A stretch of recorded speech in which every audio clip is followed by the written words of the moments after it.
Cecilia. I'm Eden, and thank you for your time today. I'm honored to be here. Thank you for inviting me. I've prepared some questions today for this discussion. Number one, how did you find yourself in America? How did I find myself here? So I came to the States 5 years ago because my family decided to find a new home. My parents were facing some challenges, not only economical, but also their careers, and like they wanted a better and safer future for me and my younger brother.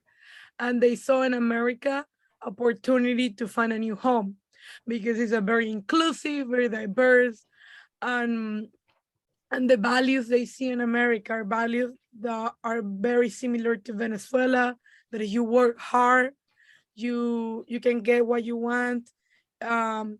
That if you study and you become a good professional, you can accomplish many things. So my parents saw America as a new home, and we moved here 5 years ago. Which city are you from? So I grew up in a small town in Venezuela called Barinas. Barinas is about 8 hours from the border. So Venezuela has two borders, one with Brazil and one with Colombia, and 8 hours from the Colombian border. What were the schools like? It's cool. I grew up in a small town, as I say. So my school was way smaller than what your school looked like. And I studied in a private Catholic school, which means that I had nuns walking around. I was privileged to go to a private school. So my school was very resourceful. We have computers, we have books, but not all the schools in Venezuela look like. Many schools face challenges to find books, to get utensils, materials to provide for the kids, even playing stuff like soccer balls, basketball balls. Not every school have all those resources. Mine was a small but privileged school. And something funny is that I studied in the same building from kindergarten all the way to high school. Because in Venezuela, you have your kindergarten, your elementary, and your middle school and your high school in the same building. Just not the same building, the same property, just in different buildings, if it makes sense. Like the smaller building is for the kindergartens, and when they pass kindergarten, they move to a bit bigger for elementary, and on the other side of the campus, you get high school. And you don't get races at the same time. So it's not like the high schoolers are annoying the elementary kids. We just coexist somehow. What are some of your favorite memories? For school, well, as I say, I spent 13 years in the same school. So a school become family for us. I studied with the same kids. We all graduate together, and we all kind of built a life together. And I really have great memory from school time. But I also love my grandma. My grandma still live in Venezuela, and I live very close to her. One of my grandmas live like 10 minutes from my house, and the other live like 20. So I was lucky enough to be able to see my grandmas 3, 4, and 5 times a week, which I know that here in the States, not everybody live close to their family. So I was able to see my abuelas most of the days. So those are the best memories because I miss them. Like my grandmas cannot come to the States. So those are the things that I miss the most about Venezuela, is the people that you don't see anymore. What's your favorite thing about your culture? I really like the diversity. When you think about not only Venezuela, but Latin American countries, majority of Latin American countries have three major origins. We all come from Native Indians communities. We all come from Spaniards and African slaves that were brought from the colonizers. So there's this fusion where in Venezuela you're not completely black or completely Spanish or white.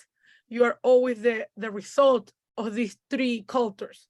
So which you can see on our music, on our food, on our tradition. They're all the resort of three major cultures. So it's very diverse.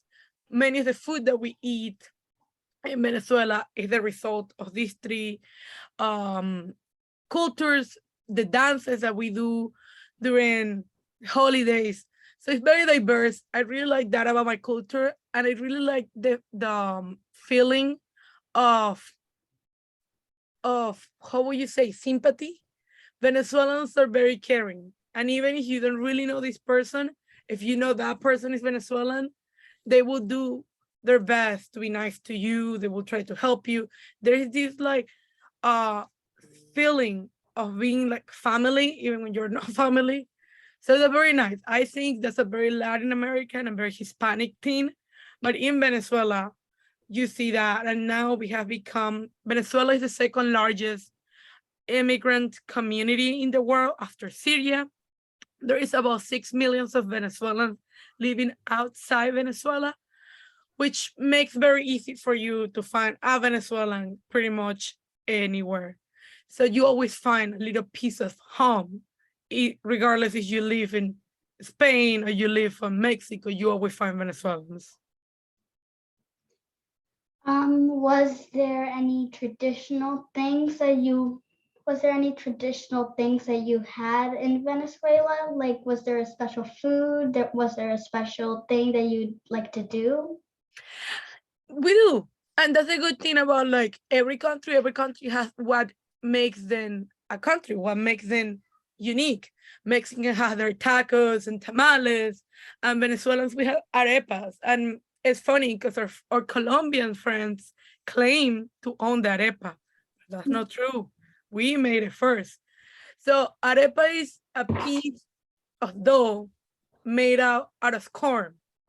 So back on the 1800s, the native Indians and the communities needed to produce food, and corn was a very easy to find ingredients in our fields. So they start peeling the corn and smashing it and adding water and creating this dough. Nowadays, it's way easier. You just go to the supermarket and buy the flour. It's already pre-cooked. But back in the days, that's what they would do in the 800s. So they would smash it and do little balls. And in a flat surface, very heat, they will grill it.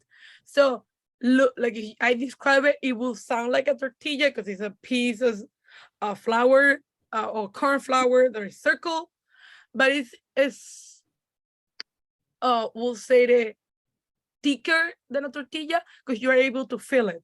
So you can open it and fill it with any type of filling, all the way from cheese to meat to chicken. And it has become an everyday item in our cuisine. Like Venezuelans eat arepa in the breakfast, at lunch, at dinner, after going to parties, everywhere, because they're very easy and they're very affordable. So when you think about tacos back in Mexico, tacos are very affordable.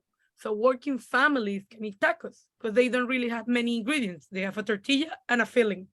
So for Venezuelans, it has become an everyday meal that now that we live far away from Venezuela, you can always make arepas at home and feel like you are at home. All right. What do you want the world to know about Venezuela? I feel that my biggest like what I want your takeaway to be, and I know you may be little to understand this, is that Venezuela is more than what Venezuela has been in the last years. I'm only 23 years old, and the Venezuela I know looks way different than the Venezuela my parents know. Venezuela used to be a very rich country where it was in their way of being one of the most developed countries in Latin America. And there are some political circumstances hurt the country and stop their way of progress, which empowered, it brings poverty, it brings not only economical suffer, but also people were not feeling safe in their country. People start leaving So people from other countries saw that, and so everybody living in this country, and they were like, "Wow, that country better be very, very bad because everybody's leaving." And I don't want people to know to think about that. I want people to know that Venezuela has too many other things to offer. There are great Venezuelans still living in Venezuela, working hard every day. There are many Venezuelans like me outside of Venezuela trying to make Venezuelans feel proud. Because that's the thing, like I'm in the US and I'm very happy and blessed to be in America, but I'm always going to be a Venezuelan. I was lucky enough to be born Venezuelan, and Venezuela has so much to offer. We have beautiful women, we got delicious food, great music, and we get some of the most beautiful landscapes. Venezuela is located, as you have seen a map, Venezuela is located at the north of South America, right in front of the Caribbean Sea, which give us some of the most beautiful beaches. But on the other side of Venezuela, it is located at the end of the Andes Mountains, which is a collection of different mountains, which give us also snow. So you cannot have a beach and snow in the same place in Venezuela, but they're in different areas of the country. And also from the other side, next to Brazil, we have the Amazonian. So it gives you everything. It gives you jungle, it gives you mountains, it gives you beaches. So which is it's very weird to find in Latin America, everything in one place. So if you go to Brazil, most of Brazil is jungle. It's like La Selva del Amazonas. Most of Brazil is Amazonian. And if you go to Colombia, most of the weather is cold because they're on the top of the mountain. Venezuela happened to be lucky to have multiple landscapes. So it's very diverse. It's very cool. I always encourage people to learn more about Venezuela. There is this. Has you ever watched this movie on Disney called Up? Yeah, Where do they go? they go up into a cool mountain landscape that looks a little bit like Angel Falls. So yeah, so the directors of Up were inspired by the Venezuelan Angel Fall. So the Venezuelan Angel Fall is the tallest running waterfall in the world. So they use that real place to create this Up movie where they want to take their house in balloons all the way to the Angel Falls. So that place is real. It's close to Brazil. People go and they all say that it's amazing. I haven't been there. So yeah, Venezuela has great things to have. Like they have great teams. They have great people like me. So yeah. Thank you for your time today, Miss Cecilia. No, thank you.